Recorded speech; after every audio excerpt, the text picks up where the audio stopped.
Hello and welcome to the Evidence-Based Chiropractor. I am your host, Dr. Jeff Langmaid. Today's episode is episode number 400 of this podcast.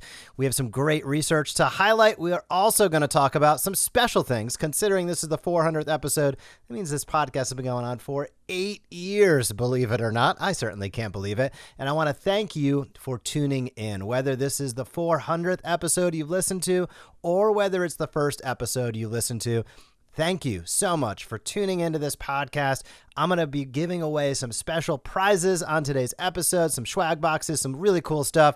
We're also going to talk research. Welcome to the 400th episode of the Evidence-Based Chiropractor podcast. Before we get started, let me say a few words about Patient Pilot by the Smart Chiropractor. If you would like to generate more reactivations in your practice automatically, head on over to thesmartchiropractor.com and schedule a demo with our team. If you have an email list of more than 300 people that you're not communicating with consistently, you're missing out on opportunity that is just literally slipping through your fingers. We can put that email list into action for you to start generating weekly reactivations. Schedule a demo over at thesmartchiropractor.com today.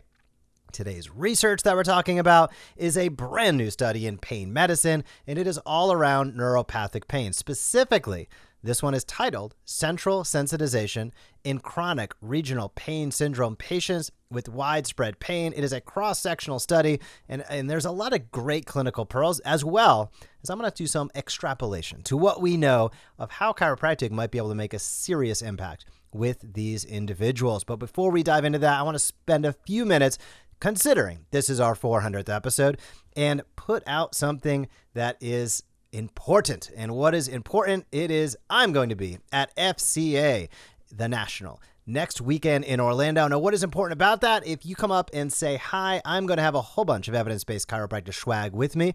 So please come find me next Friday afternoon, or this coming Friday afternoon, I should say, in the expo hall. I will be kicking around. If you come up and say hi, I will be certain to give you your selection of evidence-based chiropractor swag. I would love to say hi. I'd love to meet the people who are listening to this podcast. That means you. Additionally, I have another giveaway. We're going to stack some giveaways here. If you leave a review on Apple Podcasts for this podcast, I'm going to come in a week's time and call out a few names of people who leave reviews over the course of the next 7 days. Scroll on down, click the number of stars, leave a review. I'm going to call out a few names on the podcast next week. Those names I'm going to ship and deliver swag boxes, and believe me, they are worth the couple minutes that it would take to scroll on down and leave feedback. So if this is your first episode listening to, if it's your 50th, if it's your 400th, please leave us some feedback. This is a great way for me to know you're out there, and it's a great way, if you take some action, I am willing to give back in spades with some really great swag that we will ship your way. I'll call out those names next week. So as soon as you finish this episode, scroll on down, leave some stars, leave a feedback. So type a sentence or two, and I will see your name. I'm going to call out a few of those names next week to deliver some awesome boxes too. With all that being said, let's dive into some research on today's episode. Again, I'm going to drop the link down to this paper in the show notes so you can check it out yourself, but it is titled Central Sensitization in Chronic Regional Pain Syndrome Patients with Widespread Pain, and this is a cross-sectional study. So CRPS is Complex Regional Pain Syndrome, and it's characterized by pain that is persistent and disproportionate to what caused it, the initiating event. So somebody falls down, gets hurt. Normally you'd expect that. This is a simplistic explanation. You'd expect that to heal and the person to feel better, but when the pain becomes far greater than the incident that caused the pain, and it hangs around longer than the normal healing time, that starts to delve into the territory of CRPS. Now, these patients, very commonly, you'll find hyperalgesia. Of course, they are really sensitized to pain, and that generally results with mechanical stimulus, which is not necessarily, here's the interesting part, it's not necessarily restricted to the affected area. So this could go like full body pain, even though the initial incident happened in the low back, it happened in the wrist, and all of a sudden everything hurts. That is very indicative of this. So hypersensitivities beyond the affected area via central sensitization. As I say central sensitization, I think you can already see where we're going to go with chiropractic application. Now, this study did not get into the chiropractic application, but we're going to based upon what we learned today. So what is central sensitization? It is defined very clearly and cleanly as, quote, increased responsiveness of nociceptive neurons in the central nervous system to their normal or subthreshold afferent input. So that means nociceptive pain neurons are firing off like crazy, and it's increased their response. So it doesn't take much stimulus to get a disproportionate response. That is basically what that means. And for a clinical characteristic of sensitization, it ties right in with chronic regional pain syndrome because it spreads beyond, the pain is beyond the expected anatomical region. And this is something that I know all of us see in practice all of the time to varying degrees.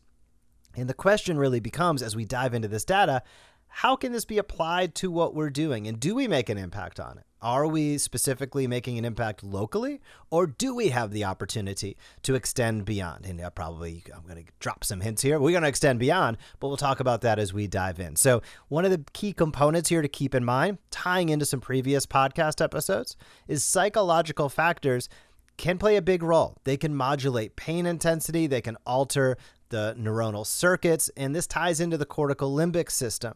And this is an important component. Psychological factors, anytime I'm going to see the word chronic and pain, 9 times out of 10, 99 times out of 100, there is a psychological component. Now, is that psychological component a majority of the challenge, a contributing factor, correlative, or causative?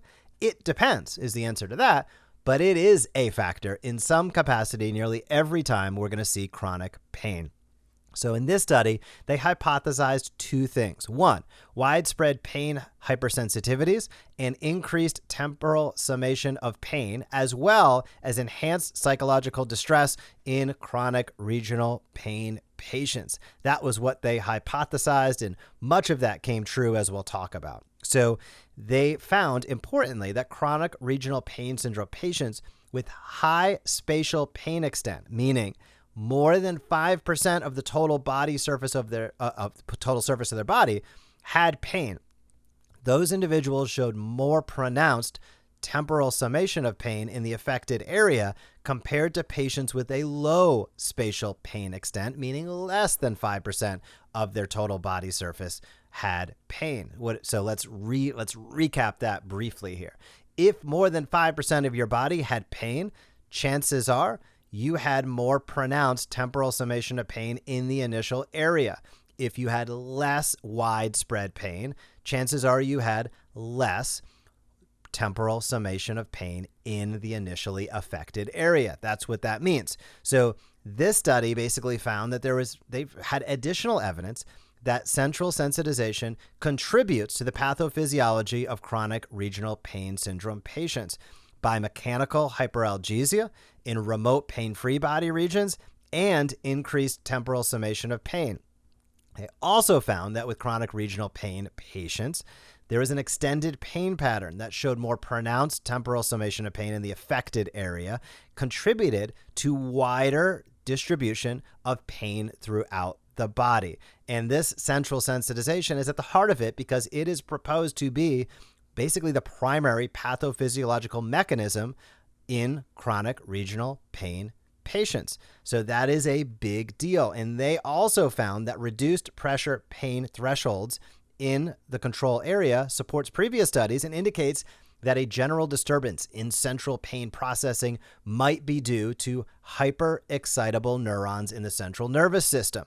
Now, where are we going with this? Well, if you tie back to many previous studies we've highlighted on this podcast, may we be able to influence and impact that sensitization with what we do with chiropractic? The answer is yes.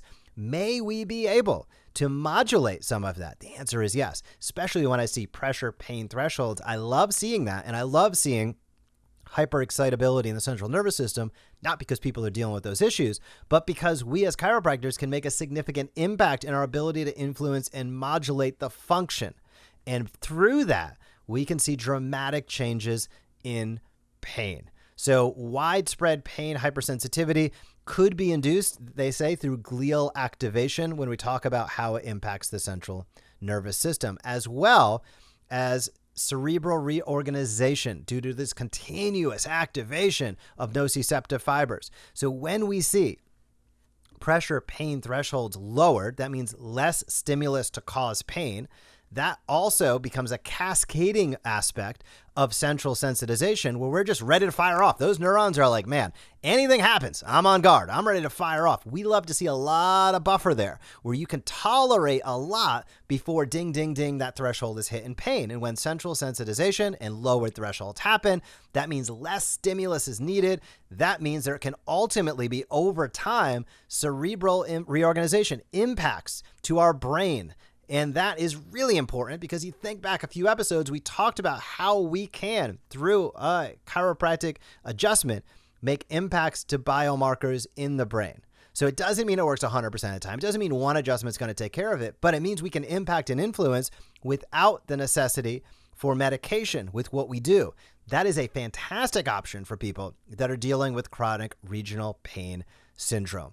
And that is what gets really exciting about this study in my world. Now, they also found that pain intensity correlated with psychological factors such as depression, anxiety, catastrophizing this pain. And that is an important thing to keep in mind because as we discussed and have discussed and continue to discuss, the psychological factors involved with chronic pain is a very, very real thing. We look at the opioid epidemic, it is a chronic pain epidemic. We look at the chronic pain epidemic and it is so intertwined with psychological factors. There's just no way to really separate these two things because they are so intertwined. And medication makes these challenges go off the rails. But when people can either decrease, potentially avoid, or get off of these medications by doing movement-based healthcare with what we provide as chiropractors, there is no higher calling, no better thing that we can do, especially when we look at this. I'll just get real. The opioid crisis is still 130 deaths every single day and millions upon millions of lives affected. People coming into your practice have the opioid challenges, quite frankly, whether you know it or not. Now, I hope you're asking those questions so you can get a really great understanding of what's going on with them. But if you're not asking the question, or sometimes the patient is embarrassed to discuss it, I can assure you every single day in practice, you are seeing patients, some amount of patients that have challenges with opioids because we just see this so widespread. So the conclusion to this study was that chronic regional pain patients showed widespread pain hypersensitivity and decreased pressure pain thresholds in the controlled area and increased temporal summation of pain in the affected area. And more importantly, patients with high spatial pain showed increased temporal summation of pain and body perception disturbances compared with patients with low spatial pain extent. So what does this mean? There's a couple factors here. I'll kind of recap what we discussed and how you can implement it in your practice, in my opinion. Number one, anytime we see pressure pain thresholds changed, that is a great opportunity for us to make an impact with chiropractic care. Anytime we see cerebral reorganization, which only takes place over time, and it really is a byproduct, in my opinion, of the sensitization events and the chronicity of the pain. When we can start to peel back that onion, that can make serious impacts in people's ability to live a productive life and ultimately just get back on the road to doing the things that they want to do. The third component to it here is we see that the greater extent of the pain, body surface coverage, the more increase in temporal summation of pain. This is, again, an opportunity for us to affect not only the region that we are adjusting, but the peripheral nervous system, the central nervous system, the brain, and how the brain processes pain, how that can be influenced and impacted by a chiropractic adjustment. We have hit the tip of the iceberg, but I think there is a lot more that we will continue to learn and continue to get excited about. So those were the big messages on today's episode. Before we wrap up, if you are looking to add on an associate, a chiropractic assistant, or a virtual chiropractic assistant over the coming months, now is the time to take action to avoid the feeding frenzy of the fourth quarter. Most chiropractors have their most productive and revenue-generating months in the fourth quarter. It's now time to prepare. If you are looking to add on one of those people, you need to add on the right person. That is how you accelerate your progress Now is the time to do so. And if you would like to make that process as easy as possible and generate the most revenue on the back end as possible, you're going to want to do it right the first time. Hit up Chiro Matchmakers, schedule a complimentary call with the recruiter, and see how we can make the process easier. That is ChiroMatchmakers.com. Again, ChiroMatchmakers.com. And as I wrap up, if you are going to be at the National by FCA this coming Friday, keep an eye out for me in the expo hall. Come say hi, pick up some swag, and please leave a rating or review over the next 7 days. I'll call out a few names on next week's podcast where I will send some great swag boxes. Thank you so much. After 400 episodes, I am more excited to do this for the next 400 than I probably was the first 400, to be honest with you. So thank you so much for tuning in and paying attention. It means the world to me. And thank you. Thank you for being a chiropractor. Thank you for tuning in. Have a fantastic week in practice, and I will talk to you soon. Thank you for joining us on this episode of the Evidence-Based Chiropractor. If you want to grow your practice, come back for next week's episode. If you want to grow faster, visit the evidencebasedchiropractor.com and join our MD Marketing membership today.